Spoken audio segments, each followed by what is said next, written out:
System पे तो काम कर पा रहा हूँ, पर मैं स्केचबुक पे उसका डिज़ाइन नहीं बना पा रहा हूँ। अगर गूगल से हेल्प लेना होगा तो फिर मैं अपने से कैसे क्रिएट करूँगा। हेलो भास्कर, हेलो दीदी, क्या कर रहे हो बेटा? क्या कर रहे हैं? अभी लोगों हमारे ओके, तो लोगों में क्या इशू आ रहा है आपको? क्या चीज़ आप नहीं कर पा रहे? मैं लोगों या सिस्टम पे तो काम कर पा रहा हूँ, पर मैं स्केचबुक पे उसका डिज़ाइन नहीं बना पा रहा हूँ। गूगल से हेल्प ले लो, गूगल से उठा लो। अगर गूगल से हेल्प लेना होगा तो फिर मैं अपने से कैसे क्रिएट करूँगा, मुझसे बेसिकली क्रिएट नहीं होगा। आपका क्या इशू आ रहा है भास्कर? सेम ही है, ये दिक्कत है। तो ये बताइए आप, ये तो चीज़ आप गूगल से भी उठा सकते हैं, मगर फिर वो अपना नहीं बन पाएगा। कुछ मतलब काफ़ी सारे ये हैं कि अगर आपको बनाना है तो अपना ही बनाना है, तो अपना बन नहीं रहा है।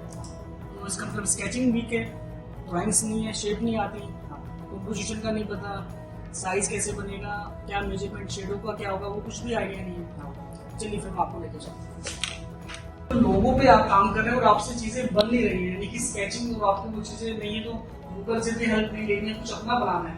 तो देखिए बेटा, सबसे मेन चीज़ है कि आपका स्केचिंग का, आपका ड्राइंग का होना, आपका अगर विजुअल सेंस अच्छा है, यानी कि जरूरी नहीं है कि अगर आप देखिए पॉइंट टू पॉइंट अगर हम चलते हैं तो सबसे पहले आपको शेप का पता होना जरूरी होता है। शेप बना पा रहे हो तो बहुत ही अच्छा है, अदरवाइज आपका विजुअल सेंस कैसे डेवलप होगा? किसी का कलरिंग सेंस बहुत अच्छा होता है, किसी की फोटोग्राफी करने का काफी शौक होता है, किसी को जो प्रोडक्ट की जो डिजाइनिंग जो बनाने का शौक होता है।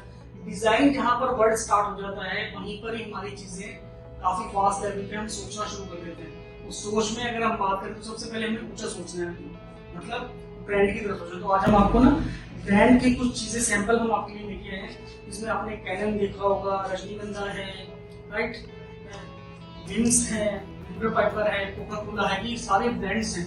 तो कभी आपने सोचा है कि ये ब्रांड्स का डिजाइन कैसे बना होगा? रोजमर्रा की लाइफ में हम उनको इस्तेमाल करते हैं, बनाते हैं, बट कभी सोचा नहीं है कि ये ब्रांड बने कैसे हैं। उनको बनाने वाले भी आप जैसे लोग होंगे, बट इनिशियली स्टेज पे आपको ड्राइंग सीखना होगा।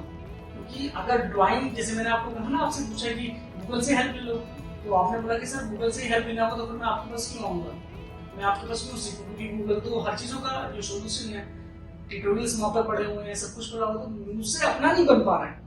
तो उसके लिए आपको पहले ड्राइंग करना होगा। ड्राइंग से आप बनेंगे, आपके अंदर कॉन्फिडेंस आएगा कि आप किसी चीज को बना सकते हैं।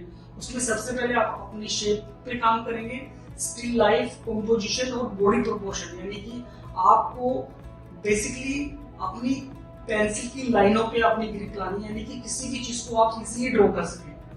और उनमें अगर हम सब्जेक्ट की बात करें तो पर्सपेक्टिव्स आपका मेन सब्जेक्ट है कि पर्सपेक्टिव आपको नॉलेज बहुत अच्छे से होना चाहिए। इसमें 1 पॉइंट 2 पॉइंट, क्योंकि कोई भी प्रोडक्ट बनेगा तो उसका साइज क्या होता है, उसका मेजरमेंट क्या होगा, राइट, उसका ये सब चीजें देखो। नाम और ब्रांडिंग के तौर पे अगर हम देखें तो हम चीजें सब लिख तो लेते हैं, बट हम ड्रॉ नहीं कर पाते हैं। तो लिखना भी तो कहीं ना कहीं एक ड्रॉइंग ही हुआ, क्योंकि आप राइट पेंसिल तो वहां पर भी आप चला रहे हैं, बट वो राइटिंग है, वो राइटिंग ही आपका लोगो बन जाता है। बट लोगो बनाते वक्त काफी चीजों का हमें ध्यान रखना होता है। वो कैसे कि वो कौन सा फॉन्ट उसमें यूज करना है, राइट, उसकी शेडो पढ़ने पे वो उसका मेन पॉइंट है कि अगर उसको आप प्रिंटिंग में अगर आप इस्तेमाल कर रहे हैं तो उसका जो है कटआउट कैसे निकलेगा, राइट, उसका नेगेटिव पॉजिटिव उसका आपको ज्ञान होना जरूरी है कि कहीं पर अगर प्रिंटिंग में उसका जो लेजर प्रिंट लेना है तो वो अच्छा प्रिंट निकल के आए। सिर्फ ये नहीं कि आपने लिख दिया तो वो हो गया, लोगो ऐसे नहीं बनता है। और लोगो बनता भी इस सोच पे है कि जिस भी प्रोडक्ट के लिए आप लोगो डिजाइन कर रहे हैं, जैसे सपोज एग्जांपल है, आप किसी स्पोर्ट पर्सन के लिए कोई लोगो अगर बना रहे हैं तो आपको उसकी थीम पे जाना होगा, क्योंकि स्पोर्ट्स पर्सन है तो कहीं ना कहीं आपको अपने शेप्स के अंदर उन चीज़ों को देखना होगा कि उसमें आप कौन सी शेप यूज करें जिसमें कि स्पोर्ट्स भी झलके। तो कहीं ना कहीं एक जो है स्क्रिप्ट राइटर का भी आपको रोल प्ले करना पड़ेगा, क्योंकि आर्टिस्ट मतलब ये नहीं कि सिर्फ जो ड्राइंग करना चाहता है या फिर कलरिंग करना चाहता है या फिर ग्राफिक जानता है वही लोगो बना पाता है। आपको हर चीज़ों में आर्ट को ढूंढना होगा। सभी ब्रांड को गौर से देखो, उसका लोगो का साइज क्या है, लाइट डार्क का शेडो, वो ध्यान रखना है कि किसी भी ब्रांड को देखो तो उस पर गौर से उस पर आपको ध्यान देना होगा और ये देखना होगा कि उसमें बारीकियां क्या क्या हैं। जब आप बनाएंगे तो आपको उन चीज़ों को सोचते हुए उस चीज़ों को डिजाइन करना होगा। और ये सारे ब्रांड उसी चीज़ पे हैं, ये जो ब्रांड बने हैं ये आप लोगों ने ही बनाए हैं और आप ऐसे ऐसे ब्रांड के लिए काम करेंगे। देखिए अब तक आप सीखने आ रहे हैं तो आप अपने लिए बना रहे हैं, तो जब आप दूसरों के लिए काम करते हैं तो आपको लगता है कि हाँ आपको उसमें 100% अपना देना है। तो ये काम आपको कहीं ना कहीं स्टार्टिंग से देना होगा अपनी अप्लाइड आर्ट के अंदर। और ये बहुत अच्छी बात है कि आप फाइन आर्ट के साथ साथ में आप जो है ग्राफिक आर्ट्स की तरफ भी आप आगे बढ़ रहे हैं, क्योंकि ये तो काफी वास्ट फील्ड है। इतने सारे ब्रांड यूज करते हैं, डेली करते हैं, मॉल्स में जाते हैं, सब जगह आप आसपास आपको अप्लाइड ही जो है अप्लाइड की दुनिया आपको नजर आती है।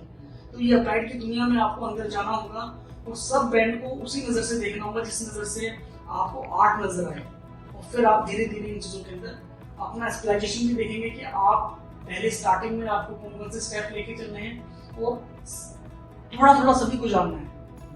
ग्राफिक में का मतलब यही है कि थोड़ा थोड़ा आपको फोटोग्राफी का भी आपको सेंस होना चाहिए, विजुअल सेंस भी आपकी अच्छी होनी चाहिए, कलरिंग सेंस भी अच्छी होनी चाहिए, स्केचिंग भी अच्छी होनी चाहिए और साथ साथ आपके सॉफ्टवेयर की भी नॉलेज आपको अच्छी होनी चाहिए। ये सारा कॉम्पैक्ट जो है आप क्रिएटिव बनाएगा। आपके सॉफ्टवेयर भी फिर आपसे अपने आप डिमांड करेंगे कि हाँ उससे काम बहुत अच्छे से किया जा रहा है, क्योंकि सॉफ्टवेयर तो बेटा आपके सामने सिर्फ वो भी एक आपका विजुअल आर्ट का एक पार्ट है। जैसे कि फेसबुक है, इंस्टाग्राम है, ये ऐसे ही आपका जो है फोटोशॉप है, कोरल है, ये भी सिर्फ एक क्या है कीज है। कीज अपने आप आपसे जो है कॉन्टेक्ट नहीं करती है, आप कैसे चला रहे हो कैसे नहीं, वो आपका विजुअल सेंस है कि आप उसको कैसी कमांड दे रहे हो। तो उन चीजों के जैसे मैंने बताया ना, आपको सब चीजों पे काम करना होगा। सब चीजों का ये ध्यान रखना है कि आज के बाद एक यूनिक तरीके से चीजों को लेके चलना है, सोचना अच्छा है और फिर बनाना अच्छा है। फिर आप देखेंगे धीरे धीरे आपकी चीजें काफी डेवलप होंगी और आप एक नॉर्मल स्केचिंग के साथ साथ में बढ़ते बढ़ते एक क्रिएटिव आर्टिस्ट की तरफ आप कदम आगे बढ़ाएंगे और फिर आपको नाम, पैसा और शोहरत दोनों चीजें आराम से मिलेंगी। Thank you.